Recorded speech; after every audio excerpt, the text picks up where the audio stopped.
છોકરાઓ આજે આપણે 18મો દાખલો જૈની અને આન્યાનો કરીશું. જૈની અને આન્યાનું 3:2 ના પ્રમાણમાં નમૂ વહેંચે છે એ જૂનું પ્રમાણ આપ્યું છે. તો પ્રમાણ અંગેની સૂચના 3 નંબરમાં છે, નવું આપ્યું છે ને. તો ત્યાગનું પ્રમાણ શોધી નાખવાનું. નવું હોય જૂનું ભેગું થયેલું હોય એટલે ત્યાગનું પ્રમાણ. તો જૂનો ભાગ માઈનસ નવો ભાગ. તો જૈનીનો જૂનો ભાગ, જૈનીનો ત્યાગ બરાબર જૂનો 3/5 છે, નવું પણ 2/5 છેદમાં 5. એટલે સીધું જ કોઈ લસાની મગજમારી નહીં. 3 માંથી 2 જાય તો 1, 1/5. આન્યાનો ત્યાગ 2/5 - 2/5 0. એટલે આન્યા ત્યાગ કરતી નથી. હવે ત્યાગનું પ્રમાણ 1:0 થઈ ગયું. એનો અર્થ ફક્ત અને ફક્ત જૈની ત્યાગ કરે છે. હવે આ દાખલામાં છે ને ભાઈ, છેલ્લે બધું ગોઠવવાનું છે. જે યુદ્ધ છે, જે મગજમારી છે, છેલ્લે છે. પહેલું તો સ્ટાર્ટિંગ સહેલું છે. હવે આપણે પાઘડીનો પોઈન્ટ જોઈએ. તો એ પાઘડી કુલ નથી આવી. કુલ પાઘડી આવી હોય ને, પેઢીની પાઘડીનું મૂલ્ય કુલ પાઘડી, તો પેલાના ભાગની પાઘડી કાઢવી પડે. પાછું રોકડા બાકી બે ભાગ કરવા પડે. એવું કઈ જ નહીં કરવાનું. કુલ પાઘડી ચોકડી, પાઘડી પેટે રોકડા ₹14,000 લાવશે. એટલે કે પાઘડી રોકડમાં લાવે છે. તો એની આમનું શું થાય?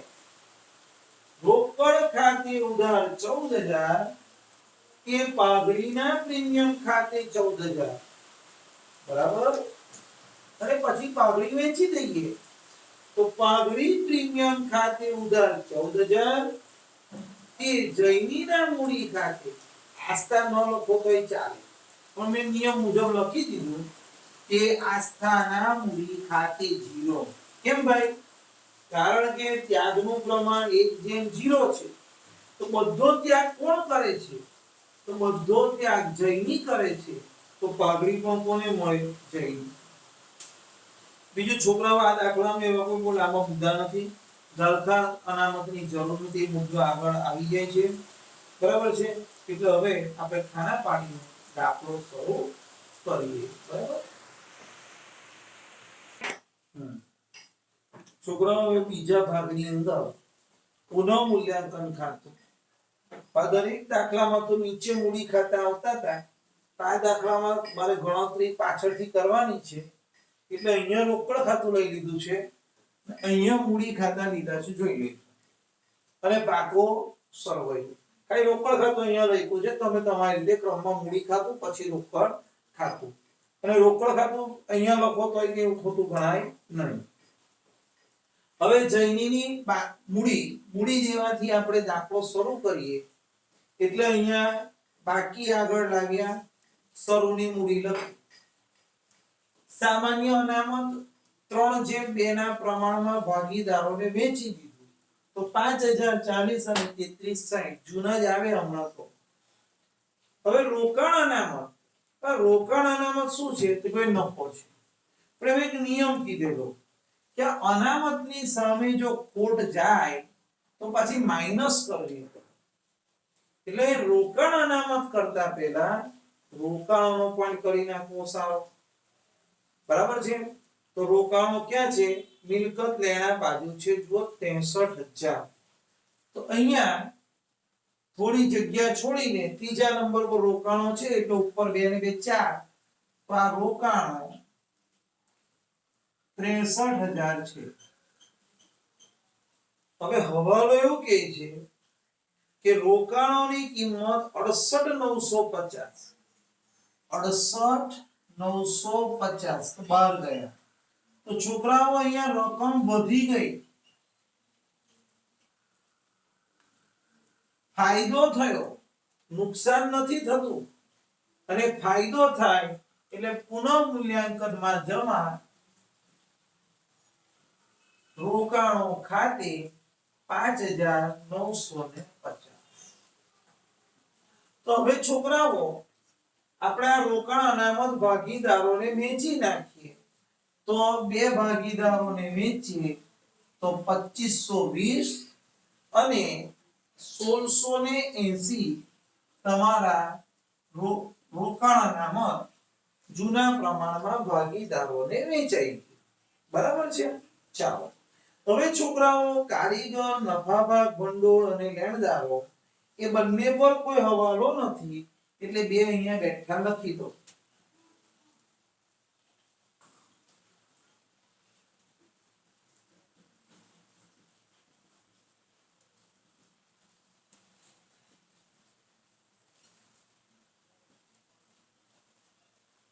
₹31,500 અને ₹44,800. જો એક વાત કરી દઉં, અહીંયા શબ્દ ઘણાને સરખો લાગે પણ કારીગર નફો કોનો નફો? કારીગર, આપણી પેઢીનો નહીં, આપણો નહીં, બીજાનો, કારીગરનો, એટલે માથે દેવું કહેવાય, મૂડી દેવા. આ મુદ્દો અહીંયા દેવા સાહેબ પૂરી થઈ. હવે મિલકત સાઈડ જઈએ તો મકાન મિલકતમાં પહેલું લખું છું 42,000. હવાલો એવું કહે છે મકાનની કિંમત 70,000 છે. આ 70,000 એટલે વધારો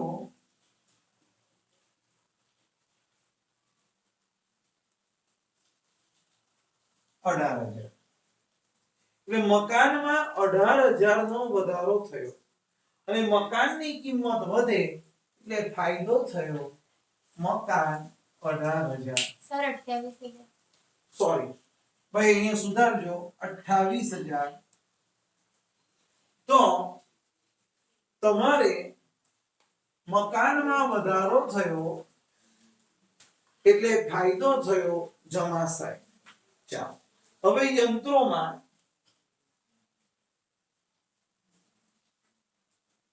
$17,500 માઈનસ ઘટાડો. હવે યંત્રોમાં 10% નો ઘટાડો કરવાનો કીધો છે એટલે 1750 આ માઈનસ થઈ ગયા. તો તમારો જવાબ આવવો જોઈએ 15,750. બરાબર છે.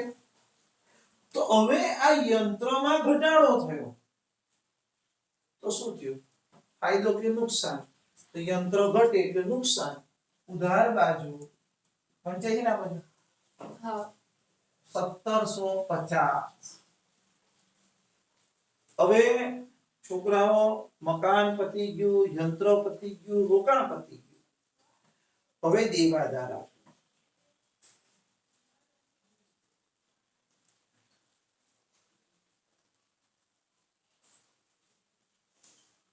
માઈનસ ગાલખાદ અનામત. કે ભાઈ જરૂર નથી એટલે શૂન્ય થઈ ગઈ. જરૂર નથી એટલે શૂન્ય થઈ ગઈ. હવે આગળ પણ મેં કીધેલું, જે બાળકને કે જે છોકરાઓને બદામ ખાધી હોય એટલે યાદ રહે, એ લોકો એવું યાદ રાખે કે સીધું જમા જ આવે.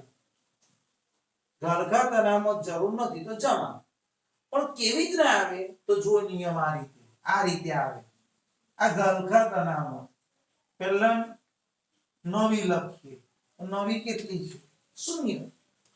નવી આ રહી અહીંયા, નવી શૂન્ય, જરૂર નથી એટલે શૂન્ય, અને માઈનસ જૂની. તો જૂની છે આપણી 2800.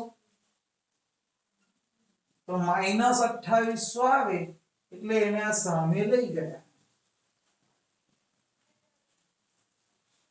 આગળ પણ કદાચ કીધેલું કે તમે શું કરવાનું, તમારે હમણાં આપણે દાખલા કરીએ ને એમાં આ સિસ્ટમ કરવાની.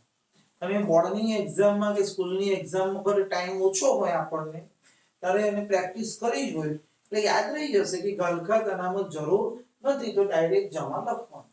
હમણાં આ રીતે લખવાનું કે કેમ જમા આવી, કે નહીં તો મગજ પેલા મારી કે સાહેબ દર વખતે ઉધાર લખતા હતા ને આ વખતે જમા નિયમથી જ કર્યું નવી માઈનસ ચાલો બેંક તો છોકરા રોકડ ખાતું કો કે બેંક ખાતું કો એક જ છે અહીંયા બાકી આગળ લાવ્યા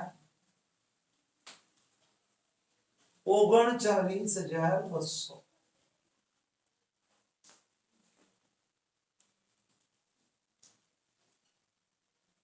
ચાલો પતી ગયું હવે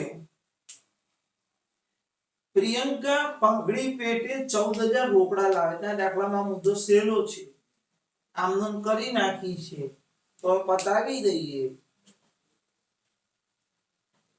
પાઘડી રોકડમાં લાવે એની બે આમ રોકડ ખાતે ઉધાર ને જે છોકરાઓને બીજું ના આવડે એમ કીધું આમનોન બામનો પણ ના આવડે રોકડા લાવ્યો શબ્દ આવે એટલે રોકડમાં તો ચાલ્યા જ જવાનું કેટલા લાવ્યો તો કે ભાઈ 14,000 સેના લાવ્યો તો કે પાઘડીના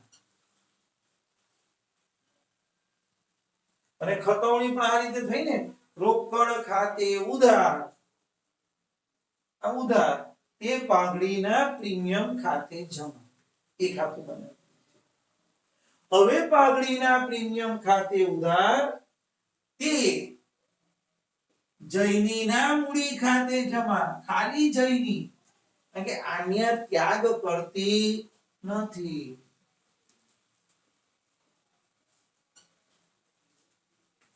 એટલે પાઘડી ફક્ત કોને મળી જૈનીને આમ નોંધ મુજબ બસ બીજો પોઈન્ટ બહુ અગત્યનો છે પછી ત્રીજો ચોથો પાંચમો છઠ્ઠો સાતમો પતી ગયો આઠમો પણ સાથે કનેક્ટેડ છે મૂડીનો પોઈન્ટ દરેક દાખલામાં છોકરાઓ આટલા મૂડી તરીકે લાવ્યા આપેલું હોય પણ આમાં દરેકમાં અલગ અલગ ચાલે છે 17મા દાખલામાં પ્રમાણસર મૂડીનો પોઈન્ટ જોયેલો યાદ હોય તો ત્યાર પછી 19મા દાખલામાં તમારે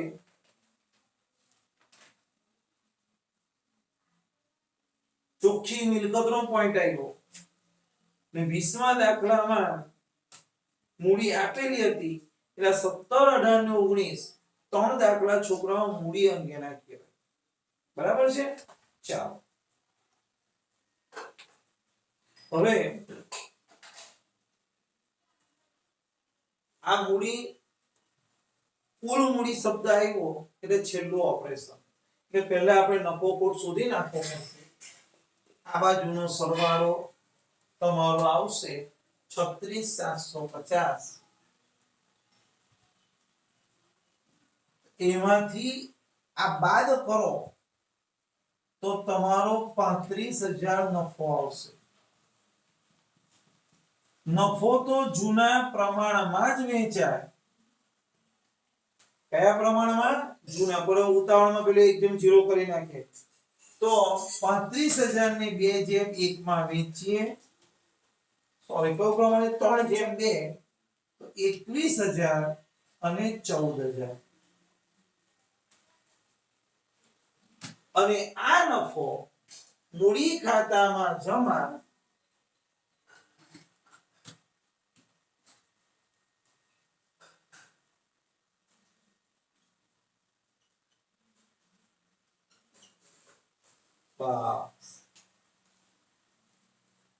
હવે છોકરાઓ જૈની અને આન્યાની નવી પેઢીમાં કુલ મૂડીની 20% જેટલી મૂડી પ્રિયંકા લાવશે તો હવે અહીંયા છોકરાઓ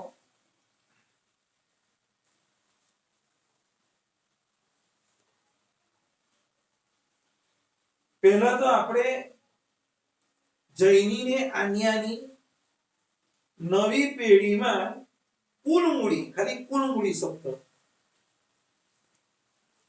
જૈની વત્તા આન્યાની કુલ મૂડી હવે કુલ મૂડી કેવી રીતના શોધાય કે ભાઈ મૂડીનો સરવાળો એટલે કુલ મૂડી આની મૂડી આ થઈ ગયો ફાઇનલ કોઈ હવે એન્ટ્રી છે નહીં એટલે જૈનીની મૂડી કેટલી તો ભાઈ જો આ જૈનીની મૂડી આ બધો મૂડી ખાતાનો સરવાળો કરવાનો, તે સરવાળો આવશે 1,12,560. હવે છોકરો ઘણો પૂછવાઈ જાય, મૂડી ખાતાનો સરવાળો બરાબર છે. ઉધાર બાજુ જો કોઈ એન્ટ્રી હોત તે માઈનસ થતે, પણ નથી. આસ્થાની મૂડી, સોરી આન્યાની મૂડી, તો આન્યાની મૂડી છોકરાઓનું ટોટલ કરીએ આપણે તો 75,040. તો આ થઈ ગઈ કુલ મૂડી. બોલો બેસી ગયો? જયની અને આન્યાની કુલ મૂડી. તો કુલ મૂડી એટલે શું? તો બે ભાગીદારની મૂડીનો સરવાળો. તો હવે અહીંયા ટોટલ થાય 1,87,600. એના 20% જયની અને આન્યાની કુલ મૂડીના 20% મૂડી કોણ લાવશે? પ્રિયાંકી લાવશે. 1,87,600 ના 20% 37,520 રોકડા મૂડી પેટે. ચાલો આટલું ક્લિયર. ફરીથી લખી નાખજો વાક્ય. જયની અને આન્યાની નવી પેઢીમાં, સોરી, જયની અને આન્યાની નવી પેઢીમાં કુલ મૂડીના, આ બંનેની મૂડીનું ટોટલ હવે કાથી કરવાનું કે આ મૂડી ખાતાનો આનો જમા બાજુનો સરવાળો, આનો જમાનો સરવાળો એટલે કુલ મૂડી. એક દાખલામાં કરે બાકી આગળ લઈ ગયા પણ લખી દે પછી કરો. હવે એક અસર બાકી રહી છે. 8 નો હવાલો હજુ બાકી છે એટલે આ બંધ નથી કરતું. બરાબર? પેલા આટલું જ ખાલી મગજમાં ઘુસાવો કે ભાઈ કુલ મૂડી કેવી રીતના આવી. કે ભાઈ બે મૂડીનો શું કર્યો? સરવાળો. બે મૂડીનો સરવાળો કરવા શું કર્યું? તો કે ભાઈ આ બધી એન્ટ્રીનો સરવાળો ડાયરેક્ટ કરી નાખો તો પણ ચાલે. એના 20% કરી. તો બીજો હવાલો ક્લિયર થઈ ગયો. રોકડા લાવશે. હવે રોકડા મૂડી પેટે 37,520 વિગતમાં લખાય પ્રિયાંકીના મૂડી ખાતે. એટલે પ્રિયાંકી કે પ્રિયંકા જે હોય તે આપણે બહુ કામ છે. તો એ પ્રિયંકા 37,520 મૂડીના લાવી એનું ખાતું અહીં જમા કરી દો.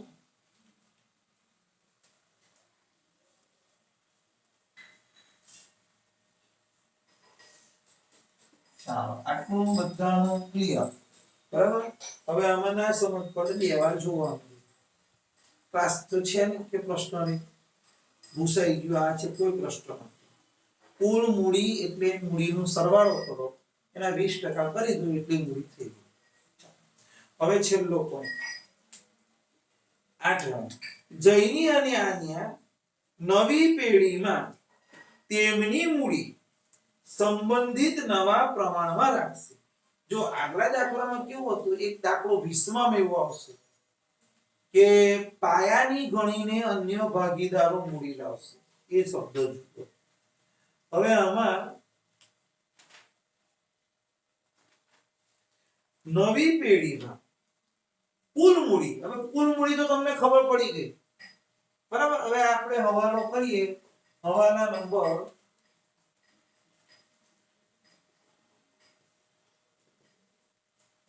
8 માટેની ગણતરી.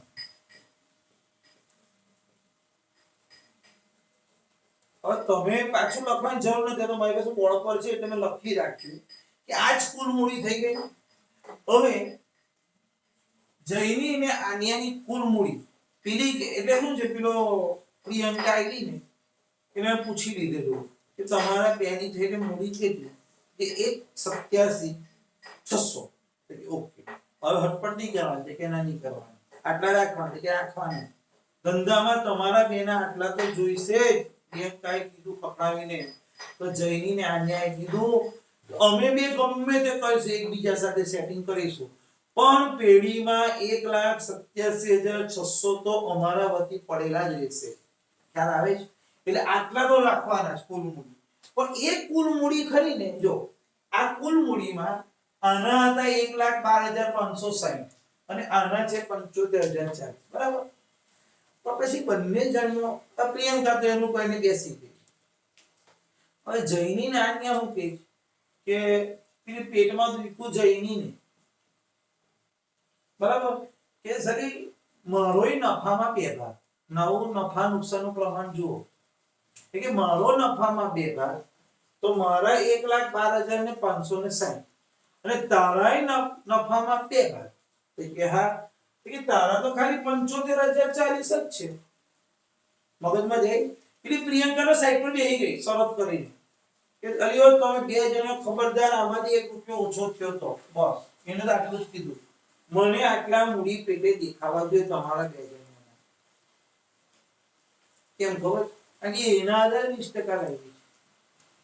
હવે આ બે જણીઓમાં ગડબડ થઈ ગઈ અંદર ખાને. કે જૈની કે સારો મારો નફો પણ બે અને તારોય નફો બે, નવી પેઢીમાં તો મારી મૂડી આટલી ને તારી તો કેટલી ઓછી છે. તો સમાધાન થાય છે. શું સમાધાન થાય? 8મા નંબરનો વાલો, જૈની અને આન્યા નવી પેઢીમાં તેમની કુલ મૂડી નવા પ્રમાણમાં રાખશે. તો નવું પ્રમાણ કેટલું? 2:2, એટલે 1:1 કહેવાય કે હરખું સરખું તો બંનેની મૂડી થઈ જાય 93,800. બોલો હવે કયો અઘરું નથી લા ભાઈ, આટલું બધું પ્રેક્ટિકલ સમજાયું, ખ્યાલ આવી જ જાય. રૂપિયા તો આટલા જ રહ્યા. પણ હવે પેલી જૈની કે જો હું કહેતી હતી ને કે મારા તો બધા બહુ રૂપિયા છે, મારે તો ખાલી કેટલા રાખવાના? 93,800. અને હું 93,800 રાખું, તારે 93,800 લાવવાના. બુદ્ધિ ચલાવો. આન્યાના કેટલા પડેલા? આન્યાના તો 75,040 જ છે. તો આન્યા રોકડા જમા કરાવશે. હા, કારણ કે એના કેટલા રાખવાના? 93,800 અને છે કેટલા? 75,040 એ જમા કરાવ. તો દાખલાની રીતે કરજો, બરાબર? આ કઈ મૂડી આવી? આખરની. આખરની ક્યાં લખતા હતા? યાદ છે? આપણે અહીંયા લખતા હતા બાકી આગળ લઈ ગયા 93,800 93,800. બોલો, થઈ ગયું? દર વખતે આપણે આખરની મૂડી શોધતા હતા, આખરની લઈ ગયા એટલે આ થઈ ગઈ આખરની મૂડી.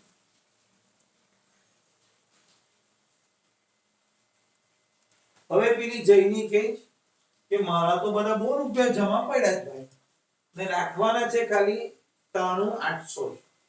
તો જૈની 18,760 ઉપાડી જશે રોકડ ખાતે, વધારાના લઈ જાય.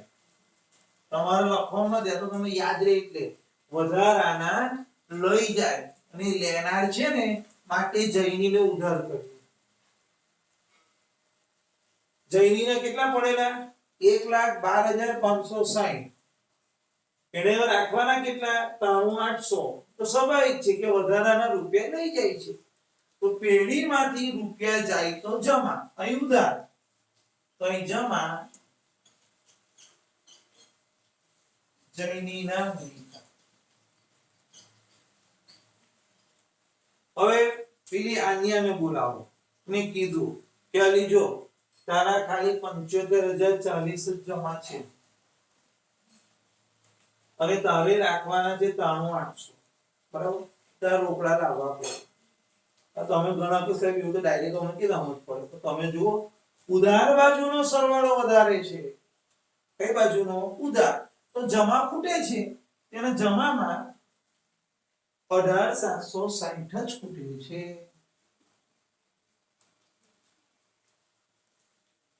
કેટલા ખૂટ્યા? 18,760. તો આ રોકડા જમા કરાવશે એટલે રોકડ ખાતે લાવશે.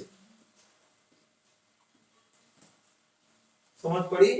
જઈની લઈ જાય છે, લઈને ભાગી, કારણ કે એને બહુ રૂપિયા પડેલા હતા પેઢીમાં, અને આન્યા પાસે મુકાવાના કે તું મૂક, તારા ખાતામાં રૂપિયા નથી. બંનેને નફો સરખો તો બંનેની મૂડી પણ સરખી. કીધું છે માટે. બરાબર?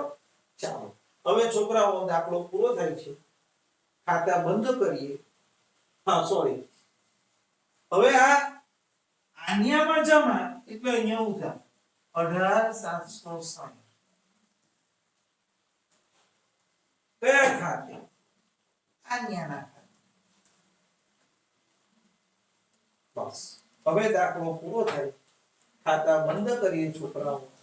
તો રોકડ ખાતું જો પહેલા બંધ કરો તો 90,720 એ રોકડ અહીંયા લખી દો. બેંક ખાતું 90,720. હવે આ બધી બાકી આવી જ ગઈ છે. છેલ્લાની બાકી 35 સોરી 35 બોલાય છે 37,520. તો દાખલો પૂરો થાય. આ લઈ ગયા, ક્યાં લઈ જવાની? કે ભાઈ મૂડી દેવામાં. જૈની ની મૂડી 93,800, આન્યાની મૂડી 93,800, પ્રિયંકાની મૂડી 35,720, 37,520. તો આ રીતે આ દાખલો આખો આપણે પૂરો કર્યો. હવે આમાં મૂડીનો પોઈન્ટ યાદ રાખજો. કુલ મૂડી એટલે બેની મૂડીનો સરવાળો, એના 20%. અને છેલ્લો મૂડી નમૂના પ્રમાણમાં રાખી છે. બસ એટલે ના સમજ પડે બે વાર જુઓ પછી ના સમજો ફોન કરો. બરાબર છે? Okay, thank you.